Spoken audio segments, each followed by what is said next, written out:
Part 1. Where the road to achievement begins. Meet the most important living person. Meet the most important living person. Somewhere in this book you will meet him, certainly surprisingly and with a shock of recognition that will change your whole life. When you do meet him, you will discover his secret. You will discover that he carries with him an invisible talisman, with the initials PMA emblazoned on one side and NMA on the other. This invisible talisman has two amazing powers. It has the power to attract wealth, success, happiness, and health. And it has the power to repel these things, to rob you of all that makes life worth living.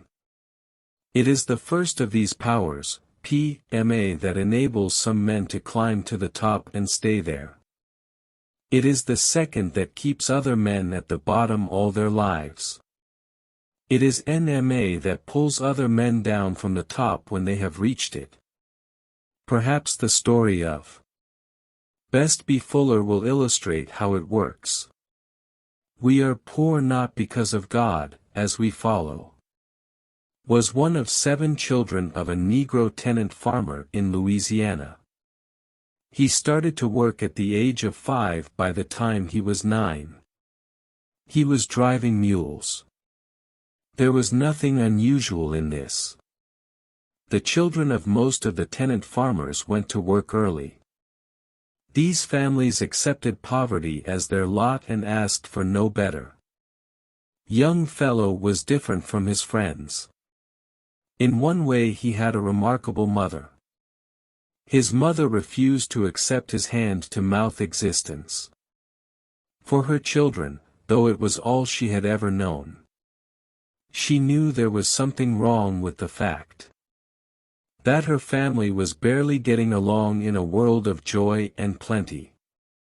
She used to talk to her son about her dreams. "We shouldn't be poor as we," she used to say. "And don't ever let me hear you say that it is God's will that we are poor. We are poor not because of God. We are poor because Father has never developed a desire to become rich. No one in our family has ever developed a desire to be anything else. No one had developed a desire to be wealthy." This idea became so deeply ingrained in Fuller's mind that it changed his whole life. He began to want to be rich. He kept his mind on the things he did want and off the things he didn't want. Thus he developed a burning desire to become rich. The quickest way to make money, he decided, was to sell something. He chose, so for 12 years he sold it door to door. Then he learned that the company which supplied him was going to be sold at auction. The firm price was $150,000.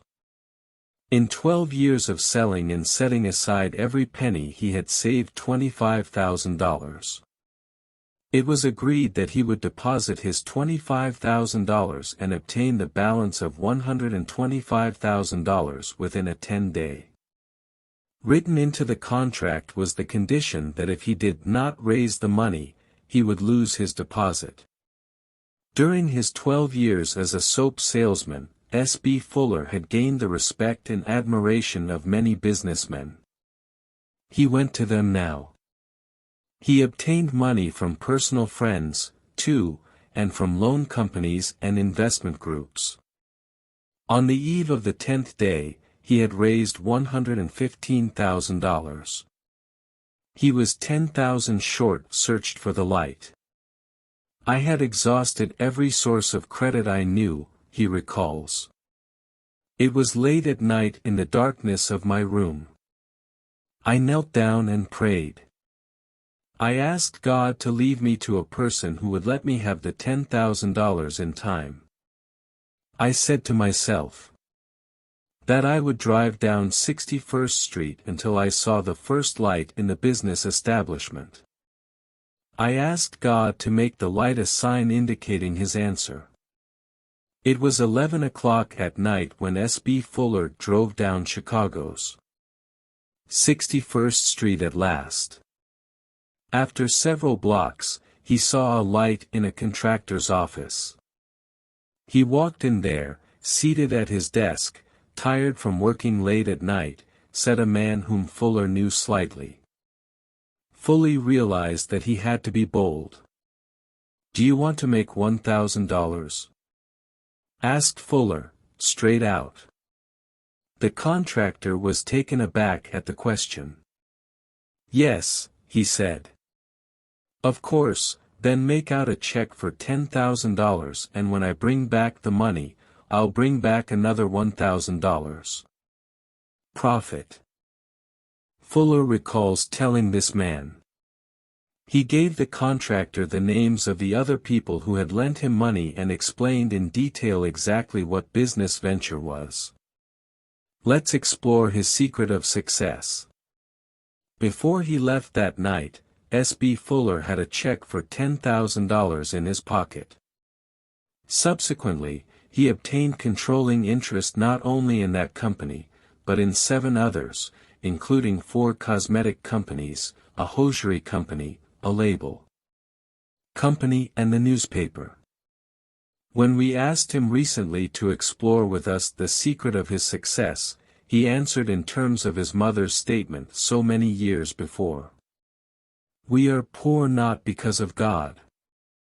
We are poor because Father has never developed a desire to become rich. No one in our family has ever developed a desire to be anything else. You see," he told us. "I knew what I wanted, but I didn't know how to get it. So I read the Bible and inspirational books for a purpose. I prayed for the knowledge to achieve my objectives. 3 books played an important part. Transmuting my burning desire into reality. They were the Bible. Think and Grow Rich and The Secret of the Ages. My greatest inspiration comes from reading the Bible. If you know what you want, you are more apt to recognize it. You see it. When you read a book, for example, you will recognize opportunities to help you get what you want." S.B. Fuller carried with him the invisible talisman with the initials BMA imprinted on one side and MMA on the other. He turned the PM side. And things happened. He was able to bring into reality ideas that were formerly mere daydreams. Now, the important thing to notice here is that S.B. Fuller started life with fewer advantages than most of us have, but he chose a big goal and headed for it. Of course, the choice of gold was individual in these times and in this country. You still have your personal right to say, "This is what I choose, this is what I want most to accomplish," and unless your goal is against the laws of God or society, you can achieve it. You have everything to gain. And nothing to lose by trying. Success is achieved and maintained by those who keep trying. With BMA, what you try for is up to you. Not everyone would care to be an S.B. Fuller responsible for large manufacturing concerns. Not everyone would choose to pay the costly price of being a great artist. To many, the riches of life are quite different.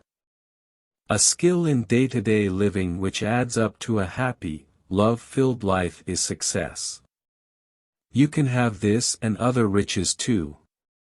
The choice is yours, but with the success. You means becoming rich, as it did to S.B. Fuller, or the discovery of a new element in chemistry, or the creation of a piece of music, or the growing of a rose, or the nurturing of a child. No matter what success means to you, the invisible talisman with the initials PMAM emblazoned on one side and MMA on the other can help you achieve it. You attract the good and desirable. With BMA you repel them. With NMDA, every adversity has the seed of an equivalent or greater benefit. But what if I have a physical handicap? How can a change of attitude? You may ask, perhaps the story of Tom Dempsey, a boy who was disabled at birth, will give you your answer. Tom was born without half a right foot and only a stub of a right arm. As a boy, he wanted to engage in sports as the other boys did. He had a burning desire to play football. Because of this desire, his parents had an artificial foot made for him. It was made of wood. The wooden foot was encased in a special stubby football shoe. Hour after hour, day after day, Tom would practice kicking the football with his wooden foot. He would try and keep on trying to make field goal at greater and greater distances. He became so proficient that he was hired by the New Orleans Saints. The screams of 66,910 football fans could be heard throughout the entire United States when, within the last 2 seconds of the game, Tom Dempsey with his crippled leg. The record-breaking 63-yard field goal was the longest field goal ever kicked in a professional football game. It gave the Saints a winning score of 19-17 over the Detroit Lions. "We were beaten by a miracle," said Detroit coach Joseph Schmidt. And to many, it was a miracle, an answer to a prayer. Tom Dempsey didn't kick that field goal. God kicked it, said Lion linebacker Wayne Walker. Interesting, but what does the Tom Dempsey story mean? You may ask. Response would be very little unless you develop the help of recognizing, relating, assimilating and using universal principles and adopt them as your very own. Then follow through a desirable action. And what are the principles you could apply from the Tom Dempsey story? Whether or not you are physically disabled, they can be learned and supplied by children and adults. Greatness comes to those who develop a burning desire to achieve high goals. Success is achieved and maintained by those who try and keep on trying with BMA to become an expert achiever in any human activity. It takes practice, practice, practice.